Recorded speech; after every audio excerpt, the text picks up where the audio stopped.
Saya ada cerita sedikit tentang wajib militer di mana dalam salah satu chapter kehidupan saya harus berada di Israel selama beberapa bulan yang cukup menggugah banyak sisi nasionalisme saya. Jangan melihat dari Yahudi yang dikatakan oleh pemahaman beberapa ahli agama sebagai musuh Islam. Di mana di sisi lain agama itu seharusnya tidak punya musuh. Yang punya musuh adalah orang yang mengaku beragama. Itu kata pemahaman-pemahaman yang saya kurang pandai dalam urusan hal itu. Balik ke topik. Berada di Israel sebagai manusia atau humankind, homo sapiens, satu spesies kita ini, dan yang beda hanya nation state atau negara bangsa. Israel seperti halnya Singapura, negara kecil minoritas berada di keliling negara besar baik secara populasi maupun sumber daya alamnya. Israel dan Singapura itu negara yang sangat tidak punya apa-apa, namun faktanya keduanya menjadi negara kaya. Keduanya punya kesamaan, ada wajib militer. Di Singapura 2 tahun, di Israel 3 tahun. Kembali ke Israel, anak-anak mudanya sangat kreatif. Itulah impresi sewaktu beberapa kali bertemu dan berdiskusi dengan mereka di kafe, di meja makan, semuanya kalau berbicara selalu menomorsatukan negaranya. Di Israel sendiri warganya ada yang Kristen, Islam, Davidian atau agamanya Nabi Daud, pastinya Yahudi, dan ras atau sukunya juga beragam.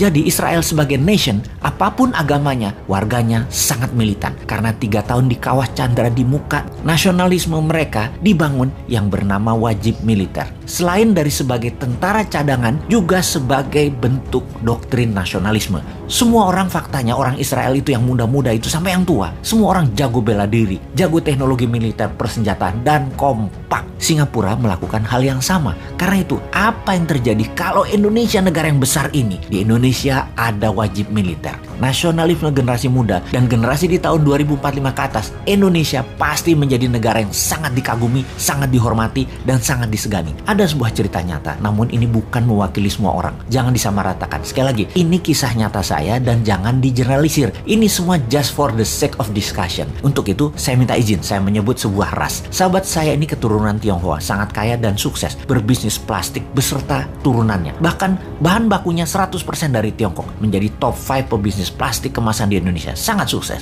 Dia mendukung salah satu partai yang mendengungkan kebinekaan dan sangat setuju, dia garis keras dengan Pancasila. Lalu suatu hari saya lagi makan malam, saya yang dianggapnya berseberangan dalam pandangan politik, di mana dia sangat memuja pejabat-pejabat sekarang yang menjabat karena beberapa mitra bisnisnya yang menjabat itu. Dia mulai bertanya, kalau lu konsep bernegaranya kan beda nih sama yang sekarang. Apa yang lu lakukan kalau ada kesempatan mendapat mandat? Saya menjawab setelah menyelesaikan kunyahan makan malam itu dengan berkata, saya akan adakan wajib militer di Indonesia. Anak lu wajib militer 2 tahun tinggal di Barat. Anjrit, dia tersendak. Waduh, lu bener-bener dah konsepnya. Gue bisa pindah ke Singapura kalau kayak gitu, bro. Gue baru ngeh lu bilang begitu. Karena gue itu kan individualistik. Istilahnya warga dunia deh, world citizen. Kemana ada cuan, ya gue ikut. Kalau lu buat wajib militer, ya mendadak anak turunan gue jadi pada nasionalis. Uang dan bisnis gue jadi di Indonesia doang. Ah, lu gila. Saya lanjutkan. Dasar globalis lu ngaku-ngaku NKRI. Sok-sok teriak kebinekaan buat tantang wajib militer ke anak turunan lu jiper.